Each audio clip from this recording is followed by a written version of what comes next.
So hello बालकों, शुरुआत करते हैं question number 20 of centre of mass.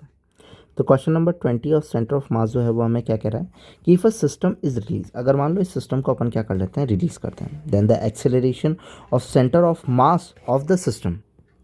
So centre of mass of acceleration, centre of mass of acceleration के लिए ACOM जो है वो क्या होगा, M1 A1 plus M2 A2 upon में M1 प्लस M2।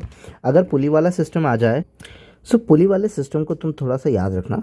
याद रखने की तो वैसे कोई बात नहीं है। अगर इसका सेंटर ऑफ मास के लिए तुम मान लो कि एक्सेलरेशन निकालोगे, तो नेट एक्सेलरेशन क्या निकालोगे भाई? नेट एक्सेलरेशन क्या होता है? Total force in the direction of motion. Total force in the direction of motion कैसे निकालोगे भाई? 5M वाला ज़्यादा है तो ऑफकोर्स ही बात है कि ये नीचे आ रहा होगा।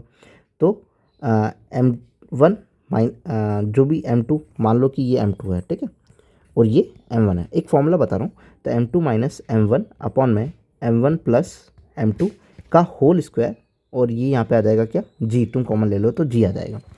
सो तुम्हारा क्या हो जाएगा, ये तुम्हारा सेंटर ऑफ मास का फॉर्मूला हो जाएगा।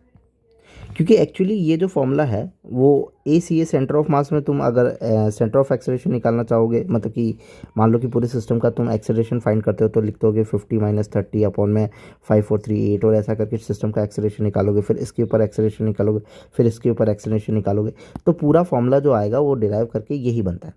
सो M2 minus M1 that means की जो हैवियर बॉडी होगी, तो एक्सेलरेशन ऑफ सेंटर ऑफ मास अगर फाइंड करना होगा तो 5 माइनस 3 अपॉन में 5 प्लस 8, जिस तरफ जा रहा होगा उस तरफ ध्यान रखना, स्क्वायर अपॉन में G आ जाएगा।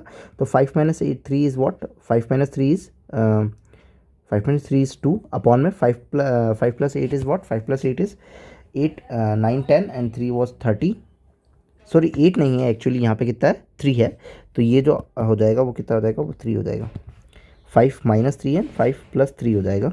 सो 5 प्लस 3 इज़ वॉट 8, 8 का स्क्वायर हो जाएगा, ये G हो जाएगा। 2 का स्क्वायर कितना हो जाएगा, 4, 8 का स्क्वायर 16 हो जाएगा, और ये G हो जाएगा 4 1 4, नहीं 8 का स्क्वायर 64 हो जाएगा, और ये कट करके कितना आ जाएगा 16। तो लास्टली तुम्हारा कितना आ जाएगा, G/16 आ जाएगा। तो नॉर्मल फॉर्मूला तुम्हें ध्यान रखना है कि सेंटर ऑफ मास का क्या है, M2 माइनस M1 अपॉन में M1 प्लस M2 का होल स्क्वायर बाय G। और ये एक्चुअली तुम ड्राइव करके भी ला सकते हो, लेकिन अपन को ज़रूरत है नहीं।